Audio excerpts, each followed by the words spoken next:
Bueno, el tema que voy a tratar de compartir con ustedes, en realidad me gustaría después si podemos ir haciendo algún intercambio a medida que voy hablando, tiene que ver con los, yo la titulé Los devenires de la Dirección de Psicología Comunitaria y Pedagogía Social. Pensando en esto de los devenires como maneras de transformación, de construcción, de ir pensándolo también como un proceso de historización de nuestra dirección. Y bueno, y también como un subtítulo, en tiempos del neoliberalismo aparece la 1736, que algunos de ustedes conocen y otros no, y bueno, voy a tratar de contarles un poco de qué se trata.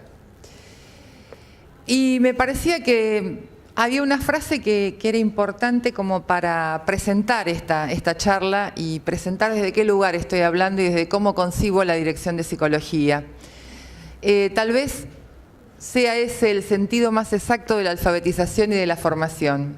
Aprender a escribir su propia vida como autor y como testigo de su historia, o sea, biografiarse, darse existencia, historizarse.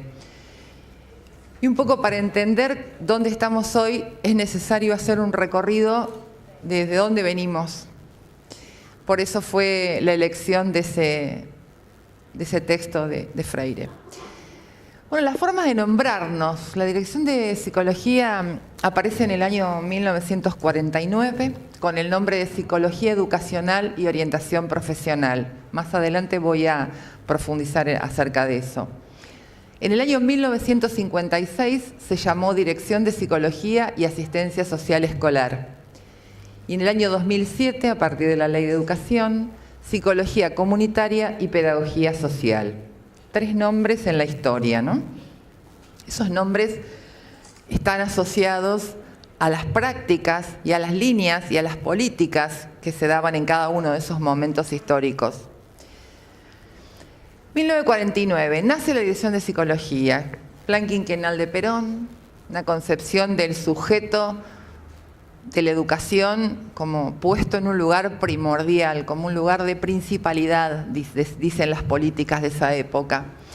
En ese momento, en el año 1948, se había creado la Dirección de Psicología Educacional, y son algunos de los primeros movidas o de las primeras acciones que son fundantes para la carrera de psicología después, ¿no? Psicología educacional aparece en el año 1948. En 1949 se crea la Dirección de Psicología Educacional. Tenía 4 departamentos: niños excepcionales, reeducación de menores, reeducación de adultos y psicología educacional y orientación profesional. ¿Qué sucede? Como realmente la atención política estaba puesta en atender a todos los sujetos, a todos, sobre todo la niñez estaba puesta en un lugar de mucha preponderancia en estas políticas, se busca otras formas u otras organizaciones para trabajar con estas cuestiones de menores, reeducación de adultos, niños excepcionales, ¿no? Entonces, bueno, se crea justamente también en ese año la Dirección de Educación Especial. Debajo hay un link que yo lo voy a dejar porque ustedes pueden consultar para ampliar acerca de todas las políticas incluidas en este plan quinquenal, que fueron muchas. La política educativa de este peronismo, de este primer plan quinquenal, estaba basada en los derechos de los niños.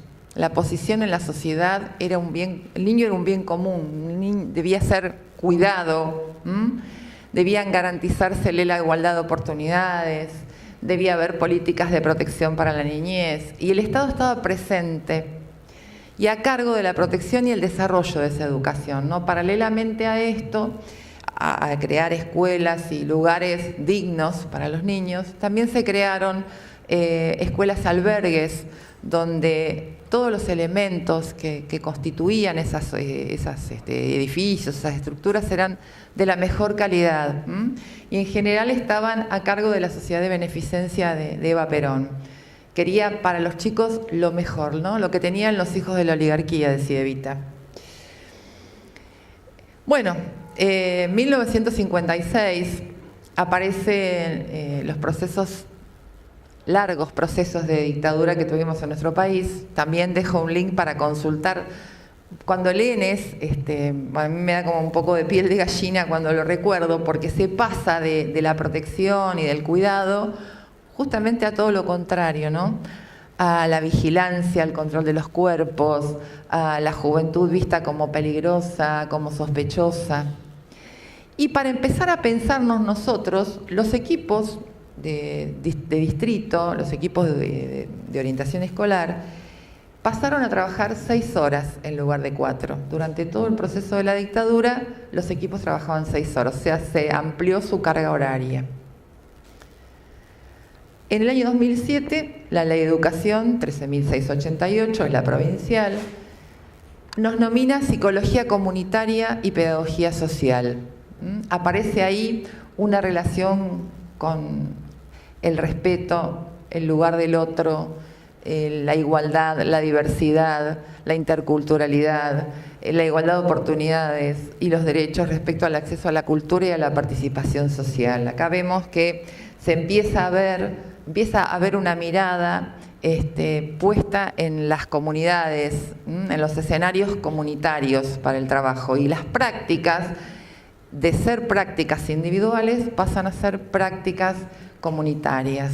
Los escenarios de la intervención son comunitarios.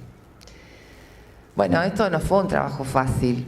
Arrancamos con el cambio de nombre que generó mucho barullo hacia adentro de la dirección, porque cuando aparecen cambios, los sujetos que estamos acostumbrados a trabajar con determinadas normas o con determinadas cuestiones, sobre todo que desde el 2000 en adelante, vamos a ver más adelante también, habíamos empezado a trabajar desde el paradigma de la complejidad, con un marco teórico impecable en el cual nos sentíamos identificados ideológicamente.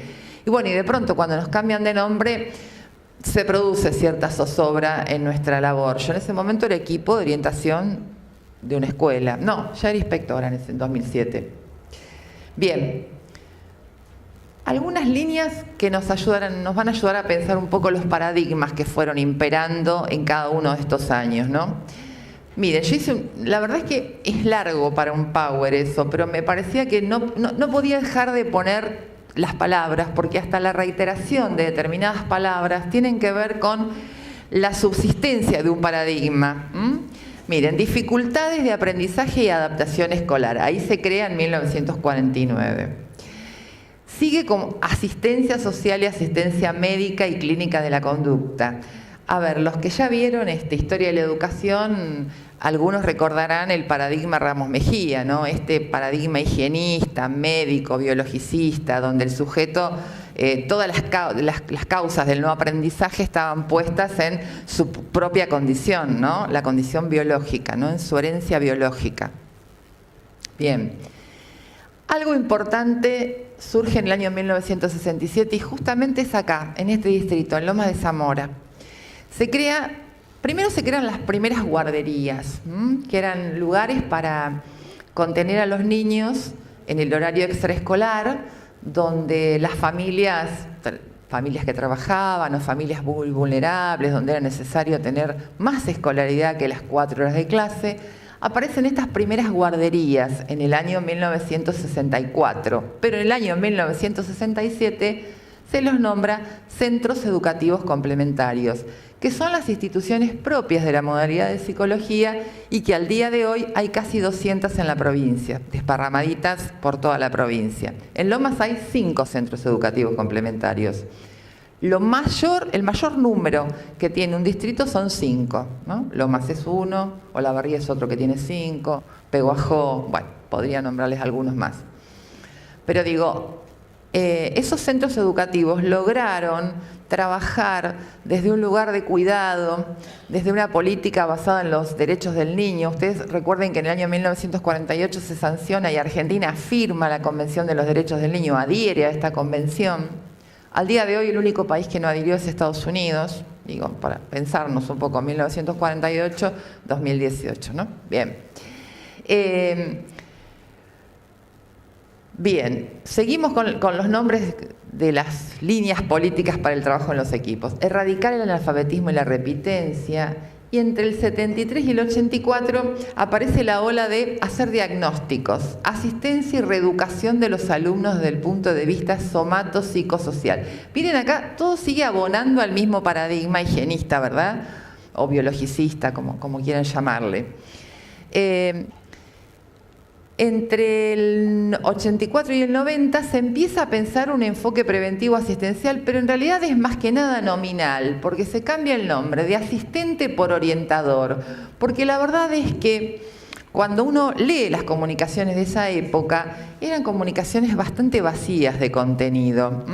Piensen que también tenemos una etapa de dictadura importante ahí en ese tramo, entonces eran documentos que también tenían que ver con la vigilancia, con el control, con el adoctrinamiento, con la moral. Hablan mucho de todo esto, de los valores, de la moral, tienen todo como una impronta mística y religiosa. No sé, acá hay gente muy joven, pero por ahí si alguno se acuerda, empezaban todos con poesías de los pájaros, de volar, digamos, ¿no? Había toda una cosa muy esotérica en algún punto. Bien.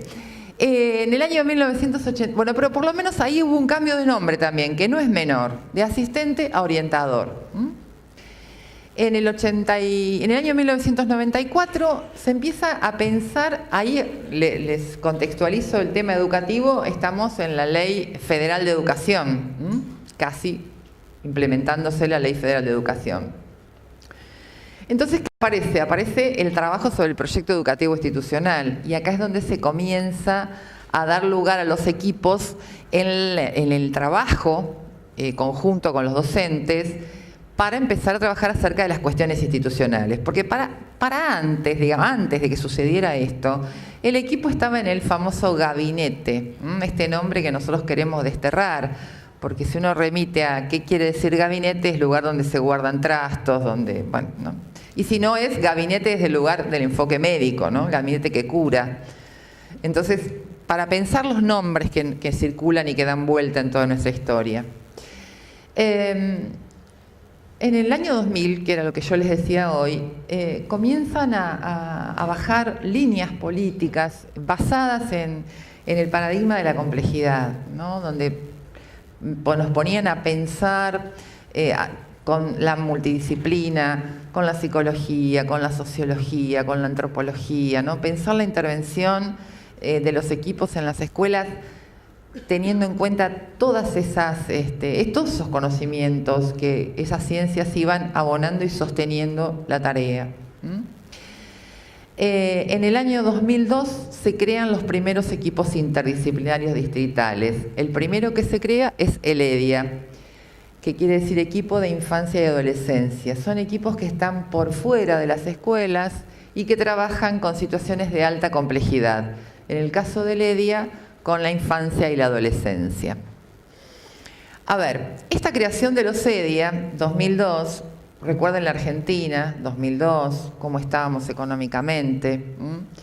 Estos EDIA, si bien surgen ante algunas cuestiones bastante catastróficas que pasaron y que hubo que dar lugar a la intervención de algún equipo externo para que ayudara a los equipos de las instituciones a pensar las intervenciones, también ayudaba a cubrir algunos espacios que no estaban cubiertos por los equipos de planta en las escuelas. El hecho de tener un equipo distrital, le pedían al distrital que hiciera asistencia en determinadas cuestiones cuando no pasaba todo el tiempo la cuestión trágica, ¿verdad?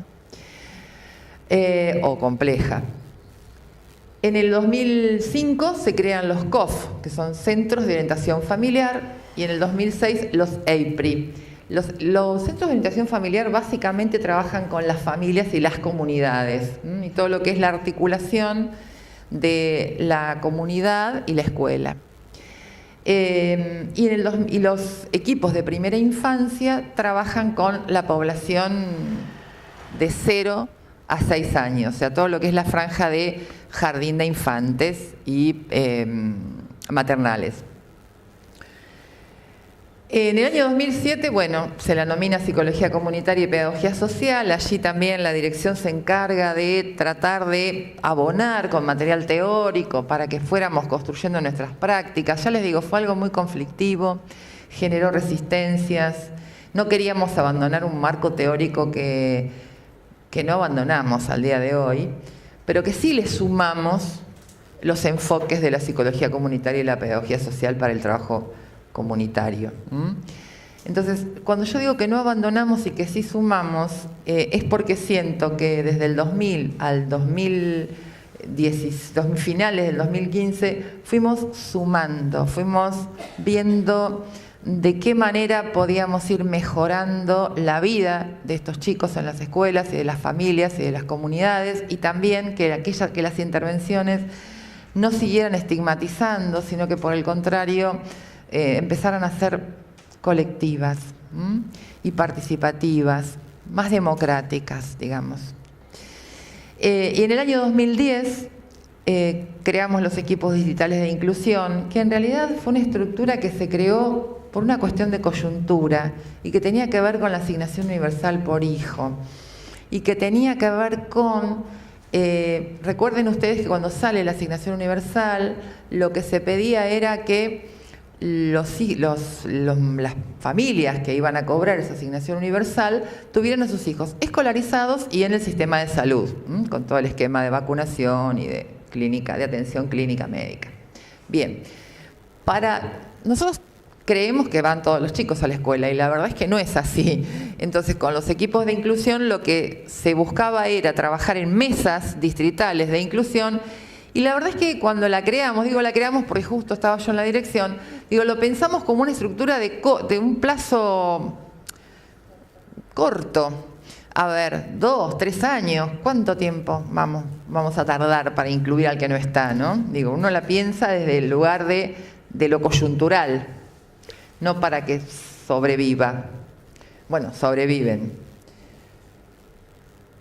Bueno, algo que yo ya fui como mechando mientras hablaba, estos paradigmas que fueron sosteniendo las prácticas, ¿no? Por un lado, el paradigma positivista, 1949 al 2000, el sujeto con déficit, el sujeto, las causales del no aprender puestas en los chicos o en el medio sociofamiliar. No se pensaba como se piensa hoy en el dispositivo escolar como parte de la causa del no aprender. Bueno, en el 2000 arrancamos desde el paradigma de la complejidad y el modelo de intervención comunitaria. Y luego de la Ley de Educación, año 2008-2015, donde viene una época muy fuerte de ampliación de derechos, también lo pensábamos desde el paradigma de los derechos, ¿no? Pensábamos que la categoría de sujeto de derecho estaba por encima de todas las otras categorías. Por eso decíamos, un alumno por encima de todo esto es un sujeto de derecho. Creo que es la categoría que nos iguala a todos. Todos somos iguales frente al derecho. Y mi pregunta, que no la tengo respondida, es una pregunta, 2018, ¿se vuelve al positivismo? Eso es un gráfico que tiene nuestras estructuras, los centros educativos, los equipos de orientación escolar que impactan en las escuelas y que pueden ser de planta o de distrito. Ahora más adelante voy a ampliar esto. Los equipos interdisciplinarios distritales, que son estos que yo les conté que se fueron creando, EDIA, COF y AIPRI, y los inspectores que supervisan la modalidad, y la mesa de gestión, que miren qué interesante este dispositivo. Cuando en el 2007 se cambia de nombre, se amplía el mecanismo de participación. Entonces, el nivel la dirección a nivel provincial convoca a un representante por región educativa para discutir los problemas, la normativa, las resoluciones, los documentos que eran necesarios en cada uno de los territorios. Porque la provincia de Buenos Aires es muy diversa y no es lo mismo la problemática que puede tener el conurbano a la problemática que tienen los distritos más rurales o más de campo, ¿no? Entonces aparecían cuestiones bien diversas en esto. Por eso que era tan importante esta mesa de gestión y que en realidad obedece a este mecanismo de escucha, de participación, de que las cosas surjan de abajo hacia arriba. En el caso de los centros educativos complementarios, a ver si lo tengo, ahí, les voy a contar un poquito acá, 2008-2011, fíjense ustedes cuáles fueron nuestras líneas políticas. 2006 cambia el nombre, pero 2007 se instala, o sea que estábamos, cuando asumimos, con toda la cuestión de cómo empezar a meternos adentro del paradigma de la psicología comunitaria y la pedagogía social. Había que trabajar marcos teóricos con la gente, modos de intervención, qué eran las prácticas participativas, cuál es un dispositivo participativo, de qué manera. Y si bien nosotros algunas cosas ya las estábamos haciendo antes, digamos, nos dimos cuenta que mucho de lo que nosotros hacíamos tenía que ver con esto de la psicología comunitaria. Y les decía lo de la propuesta curricular de SEC, por ejemplo, porque esta propuesta, que tiene todos los lineamientos para el trabajo con los SEC, ¿vieron cómo son los marcos, los diseños curriculares para el nivel primario, para el nivel secundario? Bueno, los centros, como somos una modalidad, tenemos propuesta educativa. Pero tiene todo esto, tiene contenidos, tiene orientaciones didácticas. Bien. Esa propuesta curricular no la armó Susana y Claudia. Esa propuesta curricular la armaron los padres de los chicos que van al SEC, los maestros de los SEC, los directivos de los SEC, los supervisores. Fue subiendo de abajo hacia arriba. Entonces, cuando esta propuesta llega a la institución, es una propuesta que se siente se siente fácil de aplicar, porque estuvieron opinando acerca de esa propuesta y de lo que ellos trabajaban y cómo querían darle marco teórico dentro del marco general, del marco curricular. Esta propuesta arranca con una gestión y la continúa otra gestión, o sea, había continuidad en el trabajo, porque la verdad que el que está trabajando es el territorio, ¿no? Y el que va subiendo todos estos materiales es el territorio. Uno le da después la forma más ordenada, la secuencia, el diseño, la distribución, la implementación, pero digo, el trabajo del sentido lo hace la gente. La gente que son los alumnos, los docentes, nuestras comunidades. Otra de nuestras líneas fue la promoción de derechos, varios, ¿no? Desde la identidad, al juego, a la lectura. Digo, hay un montón de documentos que hablan de cómo trabajamos la promoción de derechos en la escuela a partir del trabajo en los equipos. Y la línea de inclusión de aprendizaje y convivencia, que lo pensábamos desde las condiciones objetivas y subjetivas que tienen las instituciones para alojar o desalojar a un sujeto. Todo lo que hace que la escuela sea algo acogedor o todo lo contrario, ¿no? Y cómo miraba la escuela a esos sujetos. Así que bueno, también estuvimos trabajando desde esa mirada, de pensar el dispositivo escolar en la intervención que este dispositivo tenía, en las prácticas docentes, ¿no? En los momentos de la enseñanza, cómo era la enseñanza para que ese chico aprendiera o no aprendiera. Creamos 150 equipos de inclusión, 9 centros educativos y 440 cargos de equipos de planta en educación secundaria. ¿Por qué en educación secundaria? Porque en ese año la secundaria se hizo obligatoria y ustedes saben lo que cuesta implementar una obligatoriedad en este país. Ustedes calculen, 1884 se sanciona la 1420, que hablaba de la obligatoriedad de la escuela primaria, que si la leen van a ver cómo es repunitiva la 1420, ¿no? Porque pone presos a los padres que no mandan a los hijos, les cobran multa, ¿no? Y uno dice, upa, pero bueno, era necesario en ese momento fuertemente atraer a los hijos, sobre todo los hijos de inmigrantes, que eran los que más corridos estaban del institucional. Bueno, la 1420 tardó 60, 70 años. Hoy podemos decir que tenemos un nivel de cobertura en el nivel primario de un 98%. Pero a ver, no queríamos que pasara lo mismo con la escuela secundaria, pero sabíamos que era difícil también tener a algunos adolescentes que se habían corrido, la escuela los había dejado. Entonces, bueno, aparecen algunos formatos también distintos de escolaridades para poder cursar la escuela secundaria. y era necesario que hubiera equipos en las escuelas secundarias. Por eso la decisión fue esa, ponerlos en escuelas secundarias. 10 equipos interdisciplinarios y como una marca de la gestión fue que salió la propuesta curricular para centros educativos.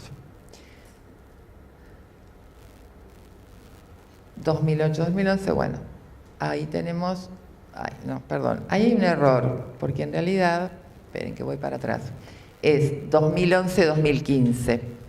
Las trayectorias educativas, la gestión que continúa luego de que nos vamos nosotros, que es la de Eliana Vázquez, que hoy Eli no pudo venir porque, bueno, tiene una situación familiar, continúa abonando a esto, va sumándole a lo que venimos trabajando. Las trayectorias educativas de los niños y adolescentes, las trayectorias docentes, las condiciones institucionales, esas fueron las líneas políticas. Fíjense cómo sigue ampliándose el trabajo en los equipos pensado desde más que nunca desde lo comunitario. Fíjense, 27 cargos de inspectores, 839 cargos de equipos, 19 equipos interdisciplinarios, 3 centros educativos complementarios y una marca muy interesante de la gestión, que es la Guía de Intervención en Situaciones Complejas. Esta Guía de Intervención en Situaciones Complejas había arrancado su construcción en el año 2008. Ni siquiera estábamos nosotros. Fue una gestión que duró un año, que arrancó con la construcción de esa guía. También preguntándole a la gente, trabajando con los ministerios, haciendo todo lo intersectorial. Lo continuamos nosotros en nuestra gestión y pudo cerrar en su primer año de gestión Eliana esto. ¿Por qué les digo, por qué les cuento estas cuestiones medio como de bambalinas? Porque no es menor ver cómo alguien que se siente de psicología respeta y toma el trabajo del compañero y lo continúa y lo abona y lo eleva, lo va superando, que eso es lo bueno. Por eso yo digo que somos una masa crítica formada, somos una masa crítica difícil, pero estoy feliz de que eso suceda, porque no nos pueden pasar por arriba tan fácilmente como intentan ahora con la 1736. ¿Qué pasa con esto? ¿No?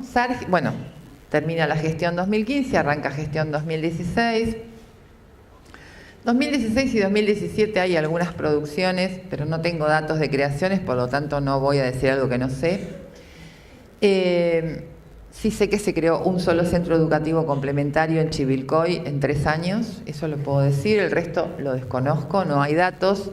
La verdad es que hay muy pocos datos de esta gestión en todo sentido. Es muy difícil encontrar, nosotros teníamos, me acuerdo en planeamiento, aparecían datos de, si uno buscaba, quería ver algo, había un mapa escolar, buscaba datos y aparecían datos. Ahora no hay datos. Bien, aparece como llovía del cielo con alguien que toma la gestión de la dirección en la mitad del año, alguien que no es de la dirección, que no tiene experiencia en la dirección. Eso no sería tan grave. Porque a veces para conducir y para gestionar, por ahí no es tan necesario. Lo que pasa que, bueno, la verdad que los que somos de psicología y tenemos nuestro corazón, la camiseta y la cabeza puesta en eso, nos cuesta mucho entender que alguien que no participó, no fue equipo, no trabajó en eso, pueda sentir lo que nosotros sentimos en cada una de las intervenciones. Y que nosotros sentimos cuando acompañamos a un director, a un papá, a un niño o niña en alguna situación compleja, ¿no? Digo, eso se siente si se vive, es muy difícil de transmitir, pero ponele, miremoslo con buenas ganas. La verdad es que no fue así. Hay una flexibilización laboral, se precarizan las condiciones de trabajo, justamente en épocas donde, perdonen, pero me cuesta tener los 2 micrófonos, donde sabemos que estamos asistiendo a procesos de precarización, de pauperización muy fuertes, que hay pérdida de empleo, que las comunidades están sufriendo mucho, que los pibes volvieron a pedir guardapolvos, que esto no pasaba desde la asignación universal. Me llama hace un par de meses una trabajadora social y me dice, ¿podés creer que tengo cola pidiendo guardapolvo y zapatillas? Que además no hay, porque la verdad es que con la asignación universal las familias no se acercaban a pedir esas cosas a las escuelas. Era algo que ya se había saldado. Es una anécdota tonta por ahí la que les cuento, ¿no? Pero ¿cómo? Y traigan doble sándwiches porque los pibes tienen hambre, ¿no? Digo, estas cosas que los que trabajamos en las escuelas sabemos que suceden. Ellos dicen que la implementación de esta resolución va a ser gradual y progresiva, ¿no? Que va a afectar en un principio a los equipos que se consideren excedentes, a los cargos que se jubilan, que a mí acá me hace ruido, digo, ¿y si no se cubren? Porque también tuvimos una época donde se jubilaba un cargo y ese cargo quedaba vacante y desaparecía con la persona. La persona se jubilaba y se llevaba el cargo. Y los cambios de funciones que están bajo evaluación. Esos serían los que van a afectar en un principio. Y también esto de las falacias lo estuvimos pensando con un grupo de supervisores. No me voy a atribuir el modo de presentación. Falacia, ustedes saben que es un argumento que se presenta como válido, como verdadero, pero que en realidad esconde otros propósitos, no lo es. Una falacia. Entonces, lo pensamos así, desde las falacias. La falacia número 1. Se asienten sus fundamentos en la Ley Provincial de Educación y las normativas de POF, pero a la vez las ignora, ya que el argumento de necesidad de mayor equidad en la distribución de recursos olvida que eso ya está previsto en las instancias de tratamiento de POF y POFA. Nosotros teníamos una resolución, que era la 3367, que con esa resolución aparecían y se discutían las comisiones de planta. ¿Saben lo que son? Pues por ahí estoy hablando en chino. En las Secretarías de Asuntos Docentes de cada lugar se juntan y ponen las prioridades para poner equipos donde son más necesarios. Lo de gradual y progresivo era que cada año se iban sumando algunos cargos y se iban incrementando aquellas escuelas que no tuvieran equipo, pero era gradual y progresivo, porque esta resolución justamente dice todas las escuelas tienen que tener un equipo. Bueno, primera falacia, no es necesaria una resolución para abordar esto. Ya había normativa que lo abordaba. Segunda falacia. Menciona el inciso G del artículo 43 de la Ley de Educación. El artículo 43 habla de la Dirección de Psicología. Dice, el artículo dice, un equipo de orientación en todas las escuelas. La ley indica que hay un equipo en cada institución. O sea, hasta acá, 2 puntos por los cuales la resolución no tiene mucho sentido. Falacia 3. Habla de la necesidad, esta es genial, habla de la necesidad de la interdisciplina, pero es contradictorio con la redistribución y la enunciación de un equipo formado por un miembro, porque la resolución dice esto, puede haber escuelas donde tengan un miembro, por lo tanto se pierde la condición de equipo, ¿no? Digo, es genial, equipo de uno, es genial el concepto de equipo. Bueno, los mismos podrán cumplir sus funciones con uno o más miembros. Con uno no hay interdisciplina y con uno no hay equipo. Es claro eso. Falacia 4. Afirma que no va a generar incompatibilidades horarias o situaciones que afecten a la unidad familiar. Con esta resolución es imposible, ya que todos los agentes serían equipos de distrito. Por lo tanto, es imposible asegurar eso. ¿Por qué? El equipo de distrito va todos los años, hay un listado de escuelas, y toman el cargo, todos los años tienen que ir a tomar su cargo. Cuando ustedes son equipos de planta, van todos los años en el mes de marzo, retoman, o en el mes de febrero, retoman su trabajo en la misma escuela de donde están trabajando. Si a los 3 o 4 años quieren pedir movimiento, el estatuto les permite moverse a través de acciones estatutarias, que es un derecho de los docentes, pedir movimiento y trasladarse a otra escuela. El equipo de distrito puede pedir movimiento también, pero si siendo equipos de distrito todos, ¿a dónde van a pedir movimiento? Al distrito. ¿Se entiende? O sea, es imposible asegurar eso. No soluciona no soluciona la inequidad en la cobertura. A ver, yo veo a los equipos disgregados interviniendo en la urgencia, apagando el fuego, y al equipo tipo bombero. No veo un equipo trabajando en equipo, pensando en la institución con el docente, con la familia, con el director. No, le quita toda pertenencia a lo construido, cuando uno arma determinada historia en una institución, es conocido, te van a buscar, te golpean la puerta, tienen confianza. No es lo mismo que alguien externo que viene de afuera, hace una intervención, pica y se va. Nosotros sostenemos la intervención cuando trabajamos. Es más, la sostenemos a veces hasta toda la escolaridad de los alumnos. El trabajo con ellos y con las familias. Eso se pierde. Porque además hoy le toca a ella, mañana ella está ocupada, la mando a ella. Pasado ella está ocupada, la mando a ella. A ver, digo, ya sabemos de qué manera podemos llegar a ser manipulados bajo estas normativas. Falacia 6. No afecta a las condiciones de la tarea. Afecta a las condiciones de la tarea porque afecta el acceso a los cargos jerárquicos, por ejemplo, de directivos. A ver, ustedes en este momento, si en algún momento trabajan como equipo en una institución y trabajan 5 o 6 años en una escuela primaria, pueden concursar para tener un cargo jerárquico en esa escuela primaria, aunque no sean del nivel primario, son de la modalidad. De esta manera, repartiéndolos un año en cada, puede que te toque 5 o 6 años en un nivel, y bueno, y también podés concursar. Pero eso nadie te lo asegura, ¿sí? Porque las escuelas se pueden ir variando las coberturas. Seguimos. Bueno, lo que en realidad hace la resolución 1736, modifica la forma de trabajar de los equipos. Afecta el trabajo docente y afecta la organización institucional. Se viola la elección hecha por MAD o destino definitivo de los que ya lo tienen. Es un derecho adquirido ese. Con esto han dado cierta marcha atrás, han parado ahí y han dicho, porque era ya la implementación en junio, el 20 de junio, no me la voy a olvidar nunca porque además es mi cumpleaños, entonces fue justo una fecha que no me la voy a olvidar cuando sale esa resolución a girar. Que por supuesto estábamos todos con el teléfono mandándonos mensajes a ver qué hacíamos, cómo hacíamos, qué pasaba, ¿no? Frenaron esto por ahora, pero dijeron que el año que viene vienen por todo esto, por la implementación. Se nombra equipo a un miembro y no es un equipo. Se pierde la fuerza del trabajo interdisciplinario. Y los equipos van a ser utilizados como los salvadores, haciendo que vayan salteando de intervención en intervención, sin anclajes institucionales que den la posibilidad de sostén. A ver, digo, en la dirección ahora hay...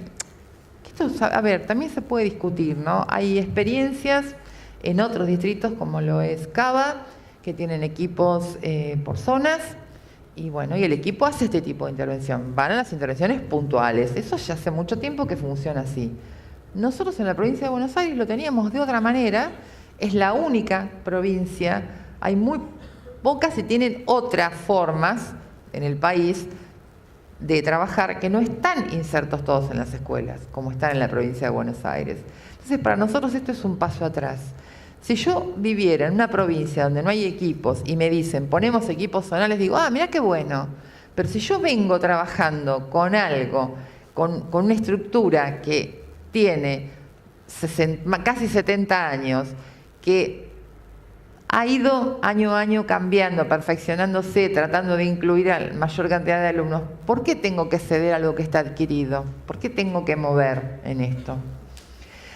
Además sabemos que lo que esconde en realidad es una flexibilización laboral y una precarización. Atendemos a la misma población con menos gente, no sumamos nadie de equipos, no nombramos ni un cargo, con lo que tenemos nos alcanza para desparramar. ¿Se entiende? Esta es la consigna, desparramar. Bueno, también afecta, esto es lo que les decía hoy, ¿no? Afecta el trabajo del equipo directivo, ¿no? A ver, digo, y vuelvo a esto porque es muy importante. A un equipo le cuesta mucho consolidar un trabajo en una institución, le cuesta mucho formar equipo con el equipo docente, con las familias, cuesta ser reconocido. Entonces, cuando uno logra esto, la verdad es que no quiere ceder en estos logros, porque sabe que de esta manera las cosas han mejorado en la institución. Se quita así la historia del trabajo orientador hecho por años. Bueno, algunas cosas que sucedieron en relación a la 1736. Yo ahí hice como un collage de pedidos de informes, nos movimos mucho con los consejos deliberantes, desde agrupaciones como las Soles de Mayo y como otras agrupaciones que también se han movido. Los mismos COE han conformado agrupaciones con mucha fuerza, que se siguen reuniendo, que siguen armando cosas, que no pararon, digamos, en la lucha y en la resistencia a esta resolución, ¿no? Ahí hay como algunos gráficos, algún petitorios, el Frente de Unidad Gremial, digamos, los sindicatos nos apoyaron un montón en esto y hubo mucha movida para que esto quedara como detenido. Bueno, ni les digo las que se ve el director, en este caso el director provincial, porque cada 2 por 3 tiene pedidos nuevamente de qué sucede con esto, que den marcha atrás, digamos, la gente no se ha quedado callada. Bueno, ahí hay algunas de las acciones, ¿no? Trabajo con los gremios, que a lo que les decía, 60.000 firmas en 3 días, las escuelas y las comunidades. No teníamos tiempo, pero hay cortos que hicieron los chicos, los alumnos, que dicen, ¿por qué quiero el equipo en mi escuela? ¿No? Sobre todo alumnos adolescentes, las escuelas secundarias son imperdibles las cosas que dicen los pibes acerca de esto. Bueno, se presentó en la Comisión de Educación de Diputados un pedido de informes, interpelación y la derogación. Por supuesto que no van a diputados, no se acercan, no. Bueno, hay actos de repudio de los colegios profesionales, las universidades. Los compañeros que hemos sido parte de la dirección vamos a donde sea a charlar de esto, a tratar de concientizar al resto, nos seguimos moviendo, ¿no? No solamente yo, digamos, muchas de las compañeras de las que hoy podrían haber venido y no pudieron, y otras en otros territorios, todo el tiempo están motorizando cosas para que esto vuelva atrás. Los supervisores, hay muchos de los supervisores que se unieron al trabajo de los equipos en el reclamo. ¿Qué vemos ahora? Por eso yo a veces digo, volvemos al positivismo, pero esto es otra cosa, me parece. Miren cómo reemplazan a los equipos, ¿no? Privatización y mercantilización de la educación pública. Programa Asistiré. ¿Qué hicieron? Compraron unas tablets, las repartieron, contrataron con contratos horribles. Son contratos taiwaneses lo que les hicieron a la gente, por 10.000 pesos toman asistencia en las escuelas. Es control, porque en realidad el ausentismo tiene causales profundas, tiene que tener todo un seguimiento de otra índole. No se trata de tomar lista toma la maestra en el registro también, digo, ¿no? Bueno, pero esto es como que lo pasan a una base de datos, y en esa base de datos después que hay un control entre los alumnos presentes y los alumnos ausentes, pero no para ir a buscar al que falta, sino para ver si es necesario que ese curso esté abierto. ¿Se entiende cuál es la diferencia? Entonces, la verdad es que es preocupante. Han gastado mucho dinero en la compra de programas, apps para los teléfonos. Miren, fíjense, hay una app que te hace la orientación vocacional. Miren qué fácil. Yo me pasaba por lo menos 5 o 6 meses trabajando con los chicos, con diferentes estrategias de implementación de la orientación vocacional, porque a veces ni siquiera surgía como un problema de los alumnos. Entonces hay diferentes maneras de trabajarlo, ¿no? Y no desde un enfoque clínico, por supuesto, desde un enfoque psicoeducativo. Bueno, vos te metés en una app y te dice qué carrera podés estudiar, por ejemplo. Otra tarea que es de los equipos. El programa ENIA, con todo lo que trabajaron en la gestión 2012-2015 con el desarrollo de la ESI, con todo el material que pusieron, las capacitaciones que armaron para instrumentar tanto a docentes como a equipos en el desarrollo de la Ley de Educación Sexual Integral. Bueno, la cuestión es que ahora también con contratos chinos, digo yo, que son de 2 pesos, meten personas en las escuelas con este famoso programa de embarazo no intencional, embarazo adolescente no intencional, que tiene que ver con, bueno, son figuras contratadas externas, sin trayectoria en la modalidad, ni formación específica. Es para controlar, desconocen el trabajo que los equipos hacen en las instituciones de esta manera, ¿no? Por ejemplo, el de educación sexual integral y asesorías en las escuelas. Son espacios de consulta individuales o grupales que orientan a las y los adolescentes en sus inquietudes con la información científica y veraz. Se implementan en escuelas secundarias y se basan en el asesoramiento y orientación a cargo de profesionales en temas como nutrición, violencia de género, salud sexual reproductiva. Bueno, a ver, nosotros habíamos logrado instalar la ESI como contenido curricular. En cada materia había contenidos para trabajar la ESI, ¿sí? Esto aparece recortado. A ver,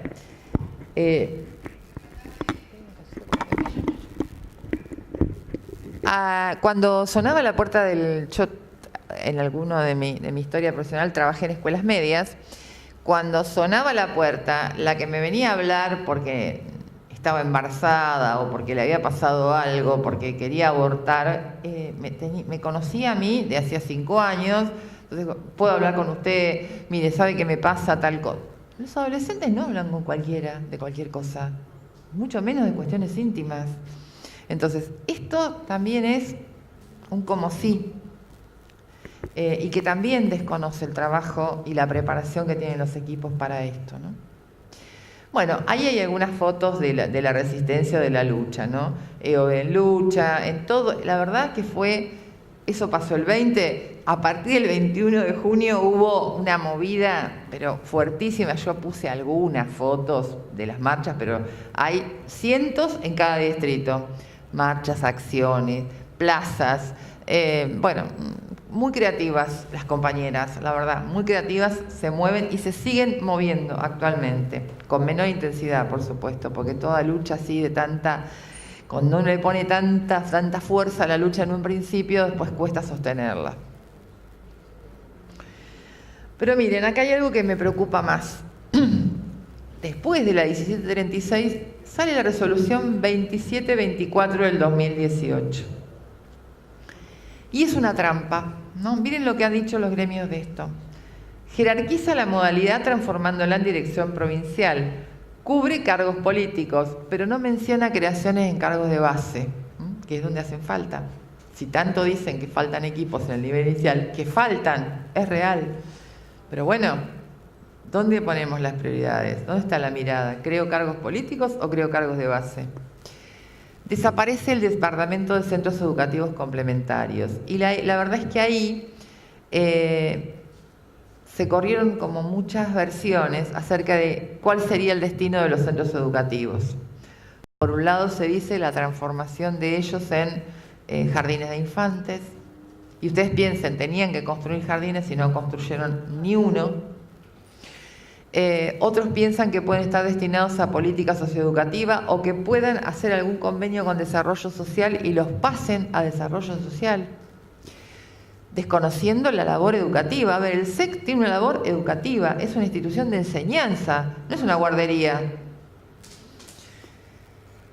Se crea una nueva subdirección de clima escolar, una trampa para hacer negocios con corporaciones ideólogas de esa filosofía empresarial para las escuelas. Si uno lee un poquito acerca de las capacitaciones últimas, tienen unos nombres tales como mindfulness, coaching, respiración tántrica, no lo sé, digo, eso lo dije yo por último, no es un chiste, pero digo, la verdad es que poco tienen que ver con esto que nosotros decíamos de comunidades de aprendizaje, de comunidades de pensamiento, de pensar filosofía con los chicos, de generar espacio de circulación de la palabra.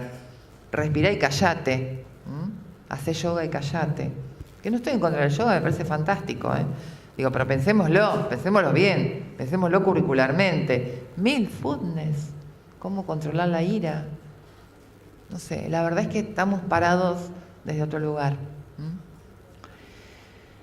Todo esto, por supuesto, lo compran a ONGs, a fundaciones y bueno, y todo lo que tiene que ver con los programas de control y de OVO también son programas virtuales, ¿no?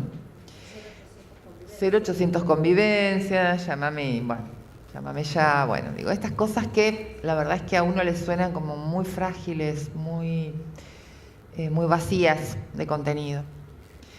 Bueno, y avanza en la dirección, a ver, ¿qué sucede con esto? Avanza sobre la ley de educación, porque, a ver, dice, la modalidad psicología tiene sus establecimientos propios, que son los centros educativos. Esto está escrito en la ley, por lo tanto, ellos avanzan sobre la ley de educación. En este caso yo estoy hablando de psicología, tenemos otras modalidades y niveles que han sido afectados. El avance es con esta generación de falacias, son argumentos que aparecen para el sentido común como verdaderos, pero que si uno empieza a romper la trama de ese argumento, se da cuenta de que están diciendo una mentira, de que hay una falsedad detrás de todo eso. Y algunas de las cosas que también me preocupan y mucho son algunos de los términos que empezaron a aparecer en las comunicaciones de la dirección. Entonces yo digo, mis preguntas son, ¿cómo son mirados los sujetos? ¿Qué palabras nos hacen pensar acerca de un regreso del positivismo? ¿Cuáles son las políticas destinadas que acompañan estas premisas? Entonces, bueno, yo me puse a leer como en un contexto político y social cómo pueden verse afectadas las intervenciones de los equipos. Miren ustedes, esto está textual de una comunicación conjunta. Necesidades vinculadas a la detección primaria en el ámbito del nivel inicial. Pobreza, subalimentación, padres adolescentes, nivel educativo de los padres. Ya ahí partimos de un determinismo. Ahí empezamos a pensar que el chico que es hijo de un padre adolescente hay que mirarlo como un posible alumno con problemas. ¿La pobreza está asociada a no aprender? Apoyando una gestión en otra, de cómo aprendimos de nuestros errores, porque para nosotros también el error es constructivo. La verdad es que queremos tener memoria de lo que hicimos y construir memoria todo el tiempo de nuestras intervenciones y con nuestras intervenciones. Bueno, muchas gracias. Hasta acá. ¿Hay preguntas? Bueno, nos quedan 10 minutitos por si alguno tiene ganas de hacer alguna intervención, pregunta, alguna duda que haya quedado. Y dudas capaz que muchas, porque la terminología es... ¿Alguna diferencia? Bueno, por ahí fue una cosita. Dale. Una reflexión nomás. Buenas tardes. Acá en el auditorio que queda en esta hora de la tarde hay muchos alumnos y alumnas de la carrera de psicopedagogía. Están formándose, muchos y muchas de ellos quizás tienen en su proyección laboral y profesional formar parte de los equipos de orientación en todas sus instancias, y me parece muy interesante esta idea de el involucrarse, ¿no? en la práctica en todos sentidos, ¿sí? Y que nosotros somos sujetos políticos, ¿sí? Y nuestra práctica está determinada por un, ya sea paradigma, Totalmente. sea corriente política. Por eso me parece muy interesante esta idea de historizar el rol, en este caso quizás para los psicopedagogos y las psicopedagogas, donde nos embarcamos, y posicionarnos como sujetos activos, ¿sí? en ese punto. Por eso me parece muy valiosa la exposición. Me queda un poco qué panorama después de todas esas fotos de lucha. Gracias. Después de, mira, yo la verdad que no, yo me tiro para arriba generalmente porque me veneno, normal, pero cuando veo la potencia que hay en la gente, la manera de defender, la verdad que saben entender a las comunidades, ¿no? Pues ellos dicen, nuestro trabajo es importante en la comunidad, y las comunidades nos apoyan, entonces quiere decir que tan mal no estamos haciendo las cosas. Y no, nada es ingenuo, eso como decís, ¿no? Nosotros somos sujetos políticos, y también cuando entramos en la institución entramos con todas nuestras representaciones, nuestra ideología, nuestros prejuicios, y todos los tenemos, todos. Y eso ahí uno lo va de a poco desanudando, desatando y se va insertando en esas prácticas. Yo soy psicopedagoga, también doy clase a alumnos de psicopedagogía, recorremos mucho con los alumnos esto, les cuesta mucho entender algunas cuestiones del sistema educativo, y por eso yo digo que dudas quizás les queden muchas. Igual me parece que hay ahí dos links bien interesantes para poder hacer lectura y contexto de que nada es, digamos, cuando hay determinadas políticas que atienden al conjunto, cuando hay políticas de gobiernos progresistas que quieren la inclusión, que quieren a todos en la escuela, se nota montón de esas políticas que se desarrollan en el territorio. Y contrariamente, cuando aparecen políticas más de corte liberal, más de corte oligárquico, esas políticas desaparecen. Les cuento algo cortito. Yo doy clase, bueno, en psicopedagogía doy clase en inicial, profesor de inicial.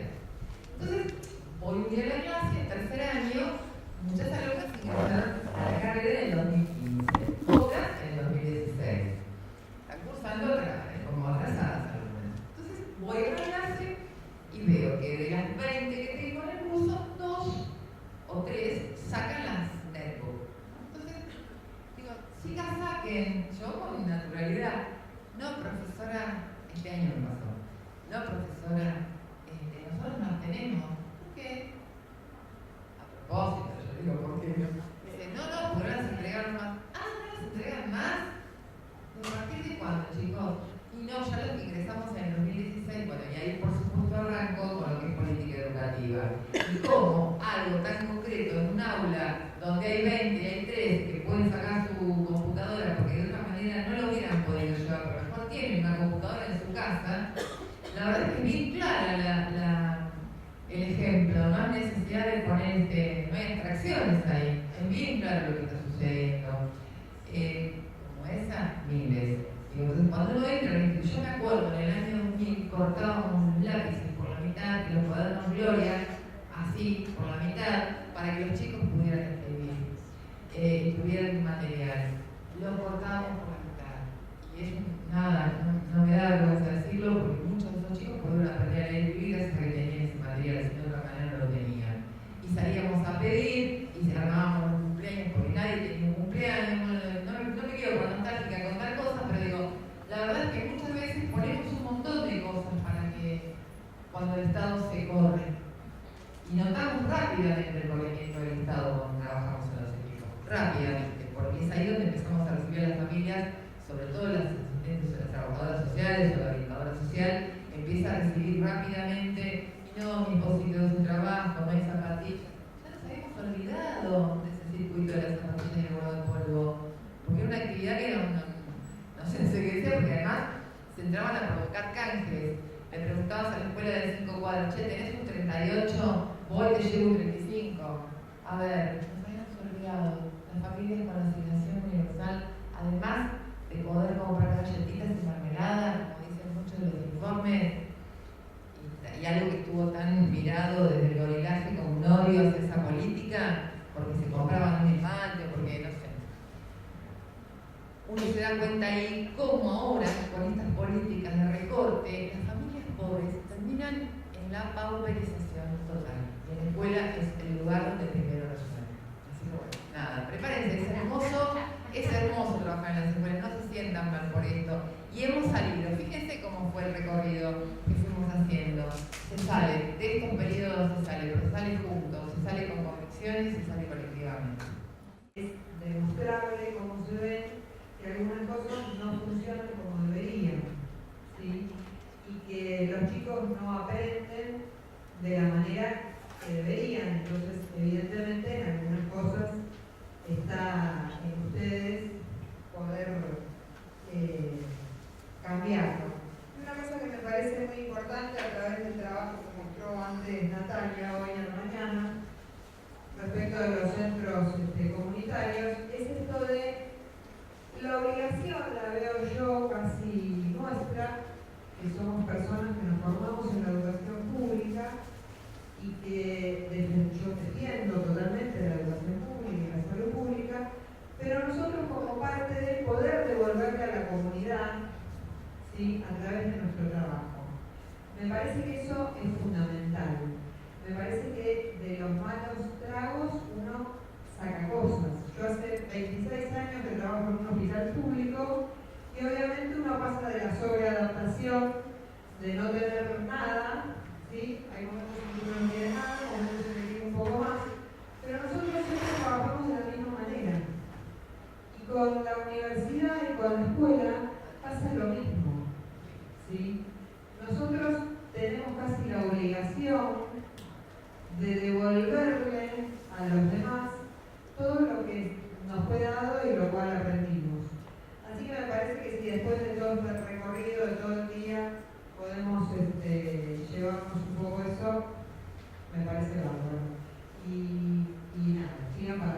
de impresión